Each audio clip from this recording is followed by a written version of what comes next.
Nahmaduhu wa nasta'inuhu wa nastaghfiruh wa na'udzu billahi min shururi anfusina wa min sayyiati a'malina. Man yahdihillahu fala mudilla lahu wa man yudlil fala hadiya lahu. Ashhadu an la ilaha illallah wahdahu la syarika lahu wa ashhadu anna Muhammadan abduhu wa rasuluhu la nabiyya ba'dahu.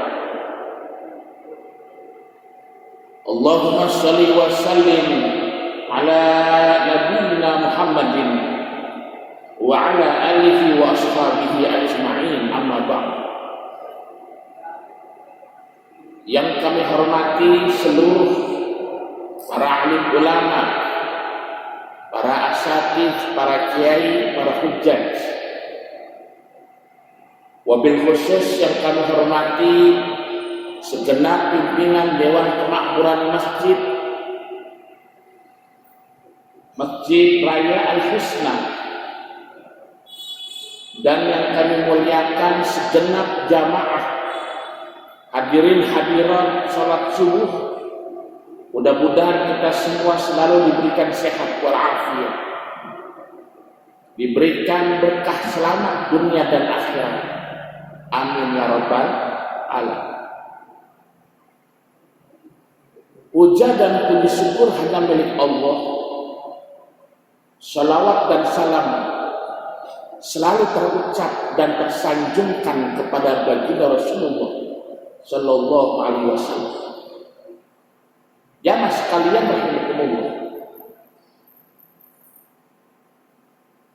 salah satu nikmat yang Allah berikan kepada kita adalah nikmat anggota tubuh. Allah telah memberikan nikmat kepada kita tubuh yang sempurna, mulai dari rambut sampai ujung kaki sempurna. Tapi ada dua hal, ada dua nikmat anggota tubuh yang insya Allah pada kesempatan subuh kali ini akan kita bahas. Dua anggota tubuh manusia yang bisa menyebabkan kita masuk neraka dan bisa menyebabkan kita masuk surga. Anggota tubuh apakah itu? Yang pertama adalah hati, yang kedua adalah lisan. Jamaah sekalian rahimakumullah, berbicara masalah hati, hati ini tidak kelihatan. Hati ini ada di dalam.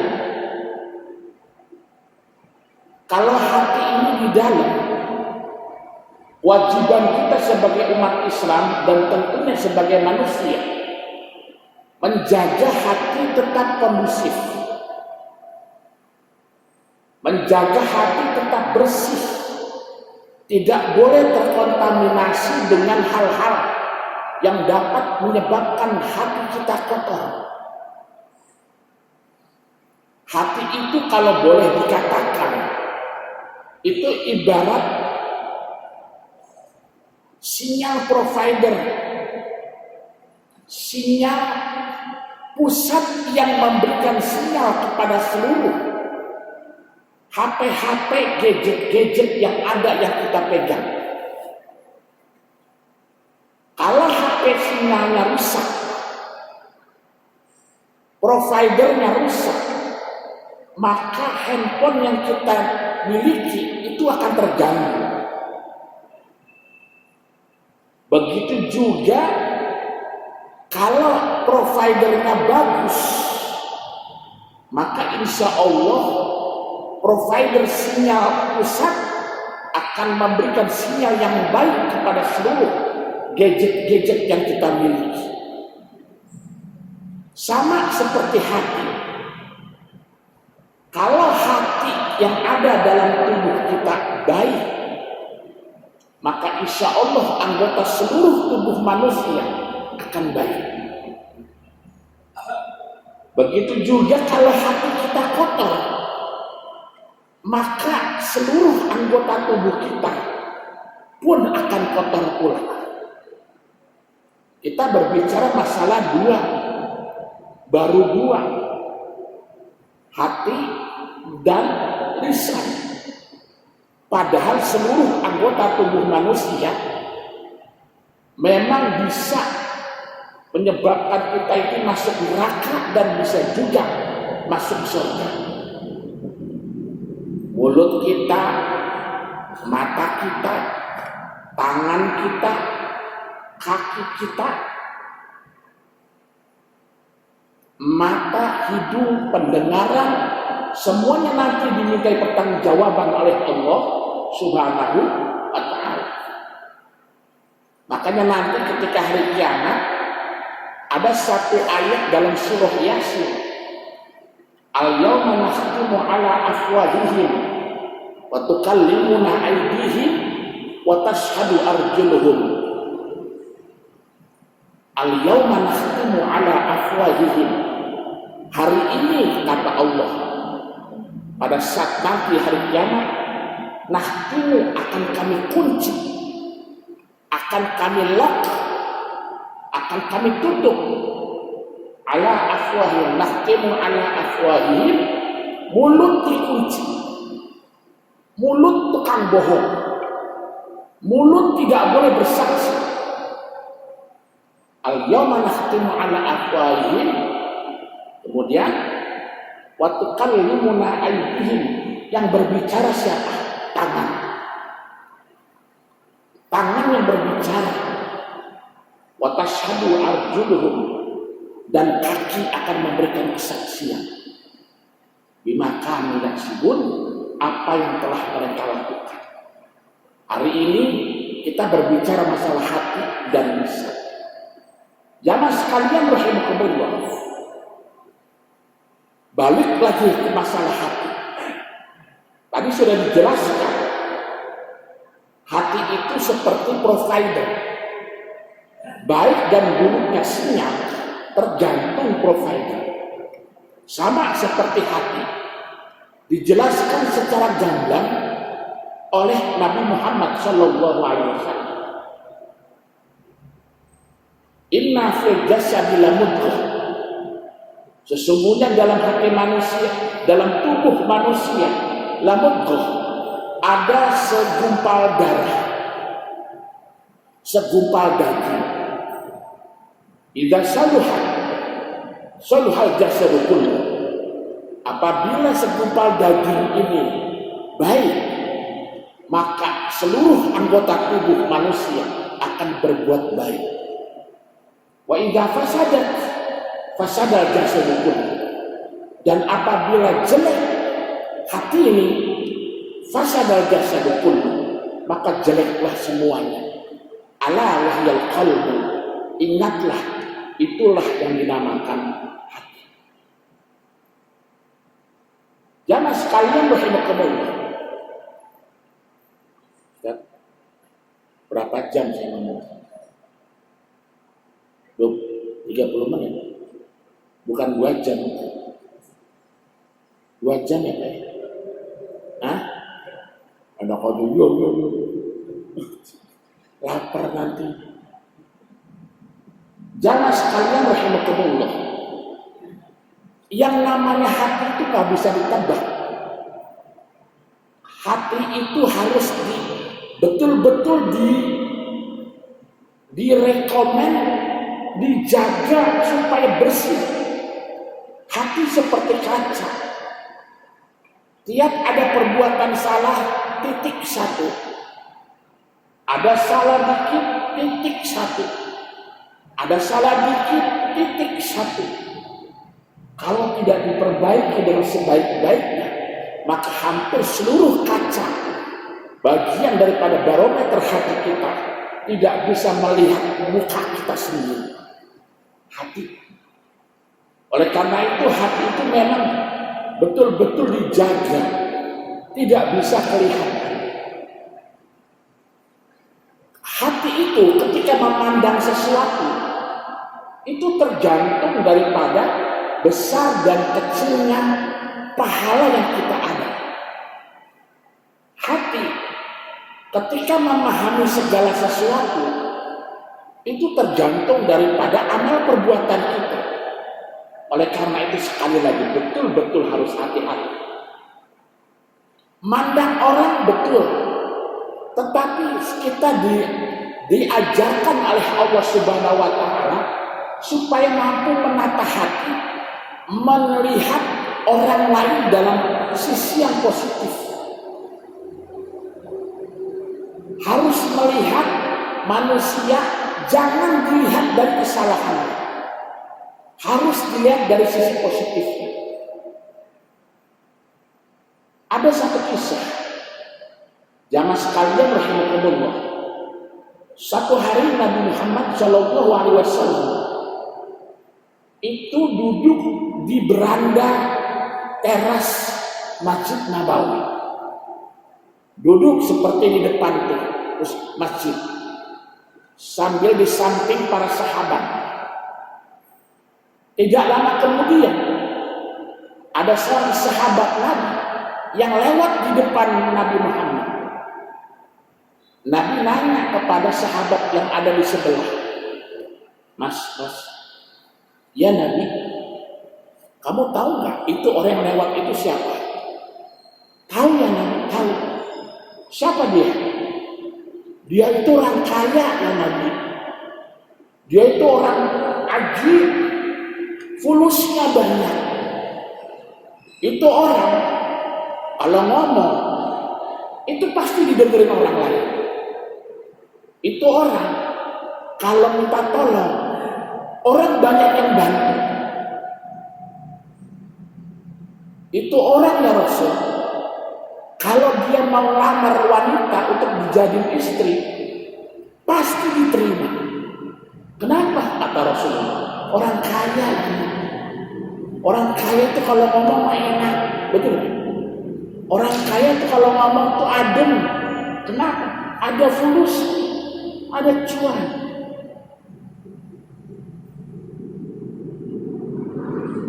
Kata Nabi Muhammad apa? Ini orang ini belum tentu hatinya baik. Nabi bisa kayak gitu. Tidak lama kemudian lewat pula seorang sahabat. Nabi nanya lagi di sebelahnya. Nah, kalau yang itu siapa? Oh, si Anu ya Rasul. Kenal kamu sama dia? Kenal. Bagaimana kehidupannya? Waduh ya Rasul, kalau yang terakhir tadi ini yang kedua, orangnya mah belangsak, nggak punya duit, kere, duitnya kagak ada, pengangguran berat. Kata Nabi, wahai sahabatku, orang yang pertama lewat di depanku dibandingkan dengan orang yang kedua lewat di depanku, demi Allah, orang yang nomor 2 yang miskin itu lebih baik takwanya dibanding orang yang pertama. Jadi kalau urusan hati nggak ada yang bisa nebak. Kita memandang seseorang itu harus dilihat dari perspektif kebaikannya. Tidak boleh kita memandang dari sisi jeleknya. Contoh, ketika ada tetangga kita ternyata tidak sholat tarawih, dia kerja, mungkin Grab, ojek dan sebagainya, tidak sholat tarawih.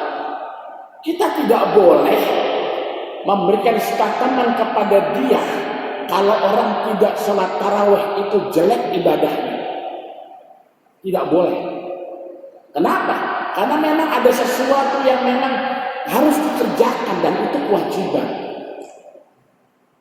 Abang-abang baru sholat tarawih kelar, melihat ada temennya nggak sholat tarawih, langsung negatif thinking. Gimana mau masuk surga lo? Tarawih aja kebablasan. Belum tentu. Justru siapa tahu dia lebih soleh dibanding kita. Orang yang kerja cari rezeki buat anak istri sampai malam, bukannya niat untuk tidak sholat tarawih, tidak, karena memang kewajiban untuk mencari rezeki buat anak istri, itu justru lebih soleh. Sekarang pertanyaannya jamaah sekalian, sholat tarawih hukumnya apa? Sunnah. Nyari uang buat rezeki anak istri hukumnya apa? Wajib. Belajar untuk memahami hati kita, untuk memandang manusia dalam segi kebaikannya. Baru sholat subuh kelar, lewat depan rumah tetangga, ternyata tetangga itu kesiangan subuhnya. Langsung komen, gimana mau masuk surga lu? Sholat subuh aja kesiangan deh kayak gua nih. Sama-sama kesiangan. Nggak boleh. Menata hati itu harus positif terus. Walaupun kita tahu dia itu ada kesalahan, teruslah kita berpikir positif. Orang tersebut insya Allah jauh lebih baik dibanding kita. Sholat subuh kesiangan dianggap jelek. Baca Quran masih berantakan dibilang jelek. Yang benar kayaknya dia doang sendiri. Hati-hati, menata hati, melihat kebaikan seseorang harus diutamakan dibandingkan memandang seseorang dari sisi kejelekan. Apakah orang yang punya tato, mohon maaf, itu lebih jahat dibanding kita? Belum tentu. Siapa tahu orang yang punya tato itu justru lebih takwa dibanding kita. Orang yang jarang ke masjid bisa jadi dia lebih alim dibanding kita. Berapa banyak kajian hadis, literatur hadis yang mengatakan bahwasanya orang yang pergi haji berkali-kali belum tentu diterima Allah Subhanahu wa Ta'ala. Betul. Hati-hati menata hati kita. Selalu memandang kebaikan. Oleh karena itu para jamaah sekalian rahimakumullah, untuk bisa menata hati dengan sebaik-baiknya, ada hal-hal yang harus kita perhatikan. Apa itu? Yang pertama, supaya hati kita tetap bersih, biasakan wirid dan zikir. Ingat kepada Allah Subhanahu wa Ta'ala. Kalau untuk zikir, jangan cuma habis sholat 5 waktu doang. Kalau bisa keluar dari masjid ini, keluar dari mushola, keluar dari rumah, yang ingat adalah Allah, Allah, Allah, Allah. Terus tidak ada sampai kata-kata berhenti. Utarakan terus. Lupa, ingat lagi. Lupa, ingat lagi. Hati kita biar bersih. Ala bidzikrillah tatma'innul qulub. Ingatlah dengan zikir kepada Allah akan membuat hati itu tenang. Hidup adalah masalah. Kalau nggak mau masalah, jangan hidup. Mati aja sekalian. Orang mati aja masalah, Pak. Betul kan? Orang mati itu banyak masalah. Kalau nggak masalah, adem ayem. Kalau yang namanya hati, sekali lagi, banyakin wirid. Kadang-kadang kita kalau wirid ini zikir cukup habis sholat 5 waktu. Ilahi Rabbiyaka Maulana Subhanallah, Subhanallah, Subhanallah, Subhanallah. 33. Alhamdulillah, Alhamdulillah, Alhamdulillah. 33. Allahu Akbar. 33. Betul. Tapi di luar dari itu harus biasa lagi belajar wirid kepada Allah, lagi berangkat kerja zikir kepada Allah, kita lagi masak di dapur zikir kepada Allah. Biar apa? Biar hati kita itu selalu positif, biar hati kita itu selalu memandang apapun dalam bentuk kebaikan. Bapak-bapak, ibu-ibu, kalau wirid itu nikmat. Kita kalau berangkat kerja naik motor, naik mobil, kalau udah wirid, suasana apapun di jalanan, insya Allah ikhlas. Nggak buru-buru, nggak belangsak, kagak marah-marah. Saya pernah baca satu catatan jurnal pendidikan psikologi. Ada sebuah penelitian para psikologi Indonesia. Beliau menyatakan banyak orang yang hidup di kota-kota besar di Indonesia yang kerja di jalanan itu kebanyakan sudah pada stres. Stres dalam tahap rendah. Kok bisa? Bisa. Orang Indonesia, terutama Jakarta, itu paling hobi bunyiin klakson. Orang kalau sering bunyi klakson, tandanya nggak beres. Walaupun pada satu sisi klakson itu adalah alat untuk memberikan tanda kepada seseorang. Tapi kalau keseringan klakson, stres. Coba lihat aja di lampu merah. Lampu merah, klakson. Mau hijau, masih kuning, di klakson. Betul? Udah hijau, di klakson juga di belakang. Hobi klakson. Kita mau muter balik dari belakang, klakson. Kita mau nyebrang, di klakson. Dan lebih anehnya lagi, kucing nyebrang, di klakson. Kucing nyebrang aja di klakson. Lah kucing berhenti, klakson. Beda dengan orang luar negeri. Mohon maaf, orang luar negeri itu aktif untuk tidak gampang membunyikan klakson. Dia tahu caranya bunyi klakson itu tahu. Sepadat apapun kendaraan di luar negeri itu tidak gampang membunyikan klakson. Tapi kita bangsa Indonesia hobi banget membunyikan klakson. Kenapa saya berani ngomong kayak gitu? Karena pendidikan saya di Australia. Saya 6 tahun, hampir 7 tahun di Australia, di Sydney. Saya kerja dan kuliah di NSW. Itu saya tahu banget bahwasanya orang sana itu sangat berhati-hati untuk membunyikan klakson. Sangat bijak sekali. Tapi kalau kita, ya gitu deh, ngomongin apa lagi? Hobinya klakson. Nah, itu baru hati. Udah lewat ya? Ya. Udah hampir setengah jam lebih. Lanjut. Kalau hati kita tata dengan rapi, dibarengi dengan zikir, wirid Allah, insya Allah masalah hidup selalu dihadapi dengan positif tinggi. Yang kedua, alat tubuh manusia yang bikin jadi masalah, yang bisa menyebabkan kita masuk surga ataupun masuk neraka. Yang kedua adalah lisan. Lisan itu, lidah itu ibarat kata musuh dalam selimut. Kalau tidak benar-benar hati-hati menjaga lisan, kita terpleset masuk neraka. Lisan baik tergantung hati yang baik.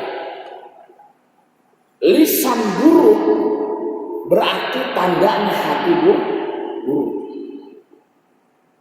Lisan itu, lidah itu tidak bertulang. Masuk ditanam oleh Allah di dalam mulut. Dijaga oleh gigi. Dipager sama bibir. Masih keceplosan juga. Lisan. Lisan itu kalau digambarkan oleh Allah Subhanahu wa taala di dalam surah Qaf. Bismillahirrahmanirrahim. Ma yalfidu min qaulin illa ladaihi raqibun atid. Apa yang keluar dari mulut kita, baik jelek maupun bagus, baik indah ataupun tidak indah, ingat ladaihi, di tubuh kita udah ditanam CCTV terbaik, CCTV yang tidak akan pernah rusak, CCTV yang tidak pernah tidur. Siapa dia? Raqib dan atid. Raqib catat yang baik, atid nyatet ucapan kita yang jelek. Oleh karena itu hati-hati mulut. Mulut itu ketika berbicara bisa jadi nyakitin, bisa jadi ngebagusin. Orang kalau sudah sakit hati sebab karena lisan kita, tergores hati mereka, terhina kehidupan mereka, kadang-kadang bukan hanya itu saja, terbawa sampai 7 turunan. Bahkan banyak ketika hanya masalah omongan biasa, istri dengan suami bisa ribut cerai gara-gara omongan orang. Kakak sama adik bisa ribut gara-gara lisan orang. Tetangga bisa jadi musuhan, bisa jadi karena lisan orang. Satu daerah bisa tawuran sebab karena lisan. Hati-hati dengan lisan. Kenapa? Lisan itu tidak berpulang. Ketika dia keluar kata-kata, bisa jadi itu nyakitin, bisa jadi itu ngebagusin. Tapi Rasulullah katakan dalam hadis beliau, kalau kita tidak mampu, merasa tidak mampu untuk mengendalikan lisan kita, kata Rasulullah, man kana yu'minu billahi wal yawmil akhir falyaqul khairan aw liyasmut. Kalau kamu beriman kepada Allah, beriman kepada hari akhir, hendaklah berucap kata-kata yang baik. Kalau memang gak bisa ngomong yang baik, mulutnya lemes, mulutnya ember, lebih baik diam. Diam itu adalah tanda kearifan seseorang. Mendingan diam deh, gak ada omongan kata-kata, hati-hati. Satu hari Rasulullah SAW bertemu dengan sahabat Uqbah bin Amir. Uqbah nanya kepada Rasulullah, ya Rasulullah, ayu aktsari amalin yudkhiluna jannah. Faktor dominan apa sih yang bisa menyebabkan manusia bisa masuk surga? Apa kata Rasulullah? Taqwallah wa husnul khuluqi. Takwa kepada Allah dan berakhlak yang baik, kata Rasulullah. Kemudian Uqbah bertanya lagi kepada sahabat, kepada Rasulullah, wa ayu aktsari amalin yudkhiluna nar. Ya Rasul, kalau begitu yang paling banyak orang bisa masuk neraka sebab apa sih? Apa kata Rasulullah? Al-famu wal farju, mulutmu dan kemaluanmu. Faktor mulut itulah yang bisa menyebabkan kita tergelincir masuk ke dalam neraka. Omongan kita sering nyakitin orang. Omongan kita kadang-kadang selalu membuat orang statement negatif. Omongan kita yang memberikan kejelekan orang lain. Bahkan Rasulullah pernah bersabda, apabila suami istri yang tidur bareng dalam satu rumah, kemudian salah satu pasangannya menjelek-jelekkan pasangan yang lain, istri membeberkan kejelekan istrinya di depan orang lain, dan suami menjelek-jelekkan istri di hadapan orang lain, kata Rasulullah, orang tersebut tidak akan pernah dikasih izin masuk surga. Jangankan masuk surga, bau surganya saja tidak dikasih sama Allah Subhanahu wa ta'ala. Kejelekan diri sendiri nggak usah diungkap. Kejelekan orang lain pun tidak perlu dibahas.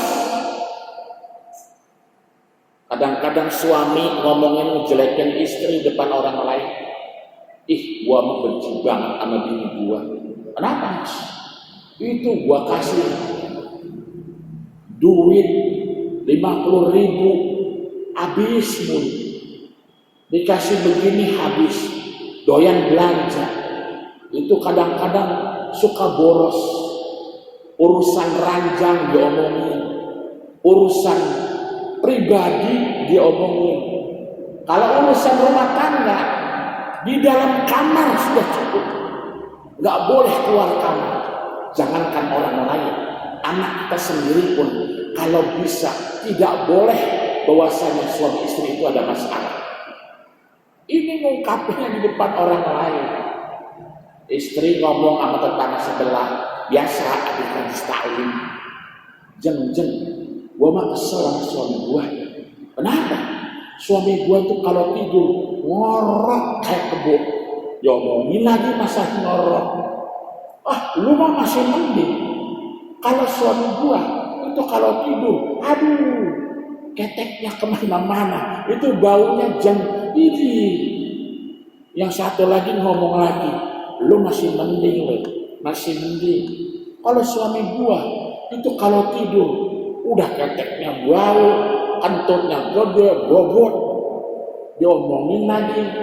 Seharusnya itu yang tidak perlu di luar, diungkap, cukup di dalam kamar suami istri. Nah, jamaah sekalian rahimakumullah, inilah salah satu masalah dalam kehidupan kita.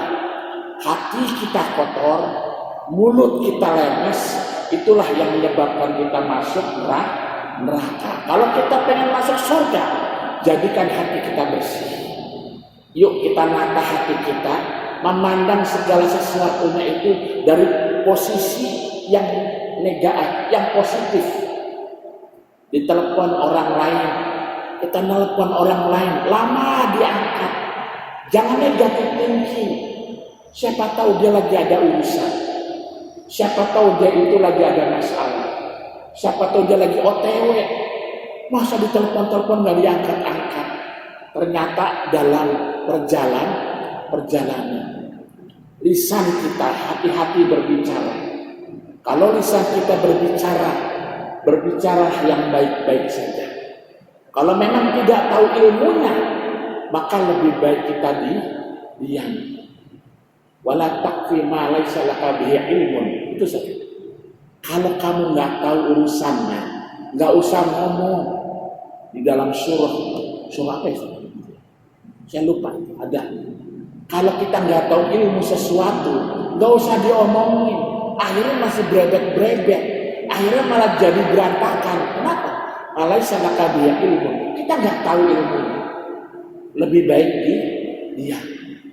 Jamaah sekalian rahimakumullah. Koneksi masalah Ramadan bagaimana?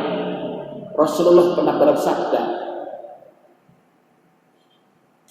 "Kamin ini berapa banyak orang berpuasa, mereka tidak dapat pahala, mereka tidak dapat fadilah, mereka tidak dapat berkah.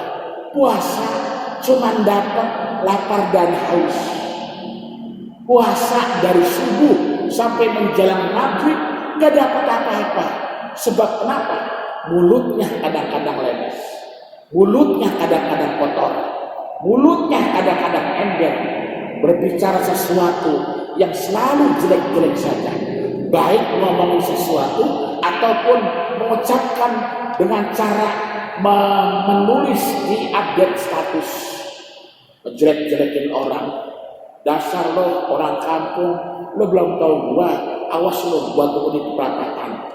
Begitu kan? Kadang-kadang kalau bikin status itu kadang-kadang ngeselin,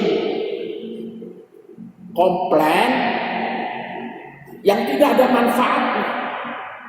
Kemudian hati kita jauh dari Allah. Hati kita ini tidak pernah dekat nyebut-nyebut nama Allah. Biasakanlah kita selalu nyebut nama Allah dalam keadaan apapun, maupun dalam keadaan lagi di jalan, lagi masak, lagi bekerja, lagi belajar. Jangan sampai lupa kita selalu ingat nama Allah Subhanahu wa Ta'ala. Kalau nama Allah selalu kita angkat dalam diri kita, maka insya Allah hati kita selalu menjadi bersih, insya Allah. Baik jamaah sekalian rahimakumullah, sampai di sini dulu. Semoga bermanfaat. Terus mohon pada Allah, doa kepada Allah, mudah-mudahan seluruh amalan ibadah kita di bulan Ramadan ini mudah-mudahan diterima Allah Subhanahu wa Ta'ala. Selalu mohon pada Allah, mudah-mudahan kita semua dalam keadaan sehat walafiat, panjang umur, berkah selamat, dan selipkan doa khusus untuk anak-anak kita di rumah. Ya Allah, semoga Engkau lembutkan hati anak-anak kami. Ya Allah, semoga Engkau jaga anak-anak kami yang sedang belajar. Anak yang di pesantren, titip doa terus pada Allah. Ya Allah, Engkau yang maha penjaga, Engkau yang maha melihat sesuatu. Aku titip padamu ya Allah. Semoga anak-anak yang di pondok pesantren, yang jauh dari mata orang tuanya, mudah-mudahan selalu dijaga Allah Subhanahu wa Ta'ala. Harus gitu Pak. Harus banyakin doa buat anak. Anak baduk pun, seberapa baduknya anak-anak kita, tetap kewajiban kita sebagai orang tua selalu mendoakan yang baik-baik. Nabi Ibrahim itu hampir tiap hari mendoakan anak-anaknya. Rabbi ja'alni muqimas sholati wa min dzurriyyati rabbana wa taqabbal du'a. Untuk jadi anak soleh itu hidayah. Hidayah itu dicari, bukan diem aja. Bodoh amat. Udah minta sama Allah. Ya nggak bisa. Harus banyakin doa. Nabi aja doa anak-anaknya. Masa kagak kita? Nabi Ibrahim mendoain anak-anaknya biar jadi seorang nabi. Mohon maaf, anaknya nabi belum tentu jadi nabi. Anaknya ulama belum tentu jadi ulama. Tapi bisa jadi anak penjahat sekalipun, anak brocomorah sekalipun, bisa jadi anaknya nanti jadi seorang kiai. Kenapa? Hidayah dari Allah Subhanahu wa Ta'ala. Terima kasih dan mohon maaf. Allahumma fiq ila qadit thariq. Wassalamualaikum warahmatullahi wabarakatuh.